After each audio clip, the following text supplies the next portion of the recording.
They just want to impose their will, and that will is a really ugly sight to see.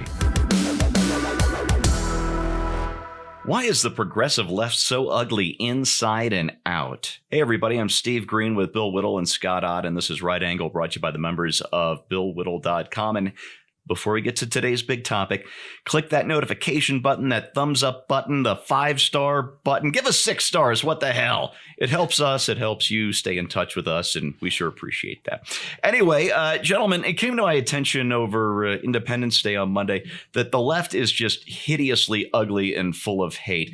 And it's not just on the inside, it's on the outside. And we're going to talk this out today and see if we can figure out why. Celebrities, Scott, took to Twitter and various national media outlets to really just hate on America on her birthday, which timing, people, come on. It's supposed to be a holiday. Oscar winner Jessica Chastain put a picture of herself up on Twitter, giving not one but 2 middle finger salutes, saying "Happy Independence" in quotes Day from me and my reproductive rights. I know this will make you sad, Scott, because you like watching her on TV, but Katy Perry said, "Baby, you're a firework" is a 10. Apparently that's a song of hers. But women in the U.S. have fewer rights than an actual sparkler. Shake my head. I'm not sure exactly what that means. Blue check environmentalist Aaron Weiss said that NPR's move to no longer read the Declaration of Independence on Independence Day was long overdue and described our founding document as deeply offensive and racist.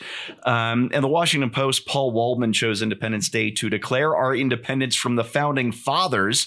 And I think you'll love the reason, because the American right has found in the framers an extraordinarily effective tool with which they can roll back social progress and undermine our democracy. Whatever happened to keeping the hate aside for just one day so we could all celebrate together? You know, a week or two ago, I had a birthday of my own, turned 61 years old, and I'm just trying to imagine what that event would have been like. We did get together for a brunch at a local shop in Missouri where I was visiting at the time with my kids and their spouses or soon-to-be spouses and some other friends. And I thought, wouldn't it have been really nice if they had started off by recounting all of the things they didn't like that I had done over the years? We'd still be there now, by the way, 2 weeks later, if they fleshed those out at all. Yeah, it just seems like, I'm not saying you should never be critical of this country, but can you give it a breather on Independence Day?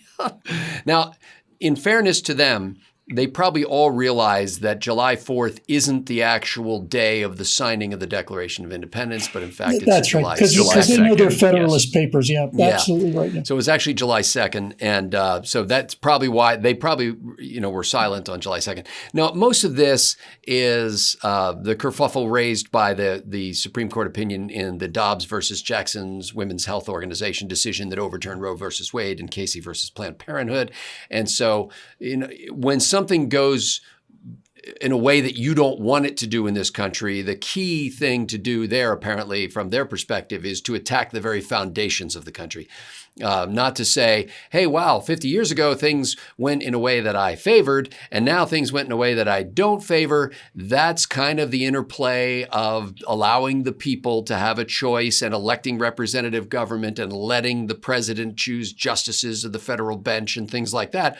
That's part of what you get. Sometimes you get what you want. Sometimes you don't get what you want. We're going to go into more detail on that specific situation with the Supreme Court on my episode of Right Angle this week. But, I actually find Katy Perry to be charming as a one of the judges or coaches or whatever they call them on American Idol. I don't really know too much of her music other than Firework, which is not fireworks, but firework. She's a very talented person, and that's the way I want to know her. I don't look to her for advice. I will point out, however, that Katy Perry recently had a baby and celebrated with great joy her pregnancy and the birth of her child. And she is, by all accounts, a good mom.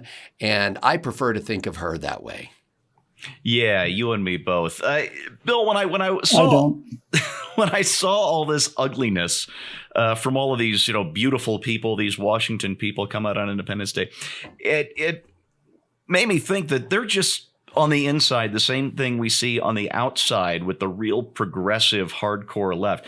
I'm talking about Antifa. I'm talking about pretty much anybody you see on libs of TikTok these days. This insistence on young people who should be in the best they'll ever look in their lives, just making themselves offensively bad looking on purpose. And I have to ask you, why? To conform with their inner visions of themselves, I suppose. If they could figure out a cosmetic procedure to have their skin burst into flames anytime somebody played the national anthem, I have no doubt they'd all be rushing to do that too. Here's what's telling about these people, Steve. You can understand why they hate America, because America is about freedom. It's about making your own way. It's about being able to do what you want to do so long as you don't affect somebody else. It's about procedures. It's about protection. It's about prosperity. It's about capitalism. All of them are millionaires. They've all benefited from American capitalism. They all get to speak their minds. They're benefiting from the American Constitution. And so, needless to say, this all has to be destroyed because they're all Marxists, because that's what they're told they're supposed to be, and they're not very smart. But here's the point I think that really stands out here. So if you're willing to grant these idiots that they hate America, and given their value set, they should hate America. In fact, given their value set, we shouldn't be surprised that they hate America. America is here to prevent everything that they want to do. Baby sacrifice, endless orgies, drug use. The left, the modern progressive left, is about doing what they want to do all the time, and anything that gets in that way of that has to be destroyed. So, as Scott pointed out, when things go their way, then the Supreme Court is a treasured institution that is the essence of our democracy, and when it doesn't, then it's burn it down. And people like AOC, who are sitting representatives of the United States government, are out there saying, burn it down, burn down the Supreme Court. Okay. But I keep missing the point. The point I'm trying to make here is, Steve, what have you ever seen these people happy about? Wow. What have you ever seen them celebrate? When have you ever seen progressives happy? I'll wait. Well, even in the things that they celebrate, like when you talk about, for example, Pride Month, Bill, it's really not so much about, hey, isn't it great that there are so many homosexuals in our country? It's more about their anger at how gay people aren't treated the way they think they should be treated by the law or individuals or whatever. You'll never hear them celebrate the gains made by gays or trans. You'll never hear them celebrate that. The only time these topics come up is to remind us of how bad things are and how much more change we need and so on. I have never seen progressives happy about anything. You would think that they would be happy about anti-American things because they hate America so much. But they're not. They're not happy about anything. You've never seen a social justice warrior happy. You've never seen one laughing. You've never seen one relaxed. You've never seen one saying, well, that was a victory. We won that one. You never hear them say that, because the protest against the establishment is what's been drilled into their head from the beginning, because that's how the Frankfurt School works. You must be against everything all the time. The only thing they know how to do is protest. So if any of them are listening, I think probably just my most reasonable philosophical answer to this would be piss off, you bloody communists. But let me just close by saying something positive here. This was my wife's first 4th of July as a U.S. citizen. Oh. And I went to her, it was great. And I went to her naturalization ceremony, obviously. We were up at Sequoia National Park for the weekend. We were walking around, people having backyard barbecues. Everybody's caught. They've never seen us before, and they'll never see us again. Hey, how's it going? Great, thanks. How you doing? Good. Hey, happy 4th of July. Everybody up there is real friendly. That's what America really is. Yeah.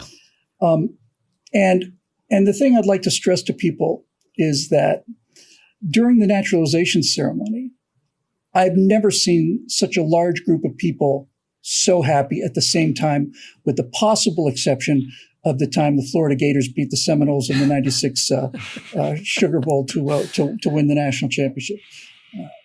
They are luminously happy to be Americans, and I think the thing that stands up every single time, Steve, is, well, if Trump's elected, we're leaving for Canada. If Roe's overturned, we're going to Canada. If this thing happens, they've been threatening to go to Canada forever. They have the means to live anywhere they want to in the world, and none of them go.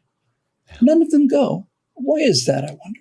And, Canada's got room for a lot more people. We could lose 50, 60, 70 million people, be quite a lot happier here, and Canada could fill up some of those empty spaces. I think that'd be a win-win.